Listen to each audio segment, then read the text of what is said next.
Good morning. Hi friends, ನಾವು ಮತ್ತೆ ಗದಗಗೆ ಕೆಲಸ ಕೊಟ್ಟಿದ್ದೀವಿ. ಗದಗ ಹತ್ರ ಇರೋ ಸೂರಣಗಿ ಅನ್ನೋ ಒಂದು ಊರಿಗೆ ನಾವು ಇವತ್ತು ಕೆಲಸ ಕೊಟ್ಟಿರೋದು. ಫಸ್ಟಿಗೆ ಐಟಮ್ ಎಲ್ಲ ಲೋಡ್ ಮಾಡ್ಕೊಂಡು ನಮ್ಮ ತಂಗಿ ಹತ್ರ ಗಾಡಿಗೆ ಪೂಜೆ ಮಾಡಿಸ್ಕೊಂಡು ಮತ್ತೆ ನಮ್ಮ ವರ್ಕ್ಶಾಪಿಗೆ ಬಾಯ್ ಬಾಯ್ ಹೇಳ್ತಾ ಹೊರಟ್ವಿ. ನಾವು ವರ್ಕ್ಶಾಪ್ ಬಿಟ್ಟಾಗ ಟೈಮು 1 ಗಂಟೆ ಆಗಿತ್ತು. ಮತ್ತೆ ಸೀದಾ ಹೊನ್ನಾಳಿಗೆ ಹೋಗಿ ಹೊನ್ನಾಳಿಲಿ ಗಾಡಿಗೆ ಡೀಸೆಲ್ ಹಾಕ್ಸ್ಕೊಂಡು ಅಲ್ಲಿಂದ ಹೊರಟ್ವಿ. ಇವತ್ತು ಸ್ವಲ್ಪ ಗಾಡಿಗೆ ಲೋಡ್ ಜಾಸ್ತಿ ಆಗಿತ್ತು, ಹಂಗಾಗಿ ಸ್ಪೀಡ್ ಸ್ವಲ್ಪ ಕಡಿಮೆ ಇತ್ತು. ಅಣ್ಣ, ನಾನ್ ನಿನ್ ಜೊತೆಗೆ ಇರ್ತೀನಿ, ಡ್ರೈವಿಂಗ್ ಮಾಡಿ ನೀನು ಅಂತ ನಾನು ಅರ್ಧ ದಾರಿಗೆ ದಬಾಕಂಡ. ನನಗೂ ಇವನ್ ನೋಡಿ ನಿದ್ದೆ ಬರಕ್ಕೆ ಸ್ಟಾರ್ಟ್ ಆಗ್ಬಿಡ್ತು. ಹಂಗೂ ಹಿಂಗೂ ಗಾಡಿನ ಹೊಡೆದೆ 5 ಗಂಟೆ ಆಗಿತ್ತು. ಸುಮ್ಮನೆ ಗಾಡಿ ಸೈಡಿಗೆ ಹಾಕಿ ಮಲ್ಕೊಂಡಿದ್ದೆ. ಅದೆಲ್ಲ ಹಾಕಿದೆ ಅಂತ ನನಗೆ ಗೊತ್ತಿಲ್ಲ. ಬೆಳಗ್ಗೆ ಎದ್ದು ನೋಡಿದಾಗ ನನಗೆ ಹಿಂಗೆ ಹತ್ರ ಬರೋದಕ್ಕೆ ಬೆಳಗಿನ ಜಾವ 4 ಗಂಟೆ ಆಗಿತ್ತು. ನಿದ್ದೆ ಬಂದಿದ್ವು. ಗಾಡಿ ಎಲ್ಲಿಗೆ ಹೊಡೆದ್ವಿ ನಮಗೆ ಗೊತ್ತಿಲ್ಲ.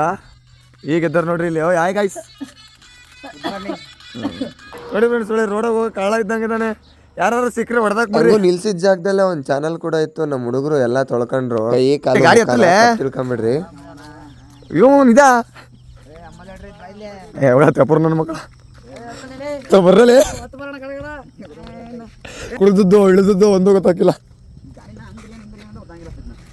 ಮತ್ತೆ ಅಲ್ಲಿಂದ ಸೀದಾ ಹೊರಟ್ವಿ. ನಾವು ಹೋಗ್ಬೇಕಾಗಿರೋ ಡೆಸ್ಟಿನೇಷನ್ ನಮಗಿನ್ನು 28 ಕಿಲೋಮೀಟರ್ಸ್ ಇತ್ತು. ಬಟ್ 28 ಕಿಲೋಮೀಟರ್ಸ್ನ ನಾವು 280 ಕಿಲೋಮೀಟರ್ಸ್ ಹೋಗೋ ಟೈಮಿಂಗ್ಸ್ ಅಲ್ಲಿ ಹೋಗಿದ್ದೀವಿ. ಹಿಂಗೂ ಸೀದಾ ನಮ್ಮ ಡೆಸ್ಟಿನೇಷನ್ಗೆ ಬಂದ್ವಿ. ಇದೇ ಬಿಲ್ಡಿಂಗಿಗೆ ನಾವು ಶೀಟ್ ಹಾಕ್ಬೇಕಾಗಿರೋದು ಇದೇ ಜಾಗಕ್ಕೆ. ಮೊದಲನೇದಾಗಿ 4 ಸೈಜ್ ಕಂಬನ ಮೇಲೆ ಎತ್ಕೊಂಡ್ವಿ. ಇದು 2mm ಆಗಿರುತ್ತೆ ಅಪೋಲೋದು. ಮತ್ತೆ ಇವತ್ತು ಕಂಬ ಫಿಟ್ಟಿಂಗಿಗೆ ಪ್ಲೇಟ್ ಬಳಸ್ತಾ ಇದೀವಿ. ನಮ್ಮ ಹುಡುಗ ಒಬ್ಬ ಪ್ಲೇಟಿಗೆ ಹೋಲ್ ಆಗ್ತಾ ಇದ್ರೆ, ಇನ್ನೊಬ್ಬ ಕಿವೆ ಕಟ್ ಮಾಡ್ತಾ ಇದ್ದೆ. ನಾನು ಮತ್ತೆ ಪ್ಲೇಟ್ ನ ಫಿಟ್ ಮಾಡ್ಕೊಂತ ಬಂದೆ. ಎಲ್ಲ ಫಿಟ್ ಮಾಡೋಷ್ಟರಲ್ಲಿ ಮಧ್ಯಾಹ್ನ ಆಯ್ತು. ಊಟ ಸಂಪಾಗಿ ಹೊಡೆದ್ವಿ ಗದಗ ಸೈಡ್ ಇಂದು. ಮತ್ತೆ ಮಧ್ಯಾಹ್ನ ಮೇಲೆ ಕೆಲಸ ಸ್ಟಾರ್ಟ್ ಮಾಡ್ಕೊಂಡ್ವಿ, ಕಂಬನ ಫಿಟ್ ಮಾಡೋದು.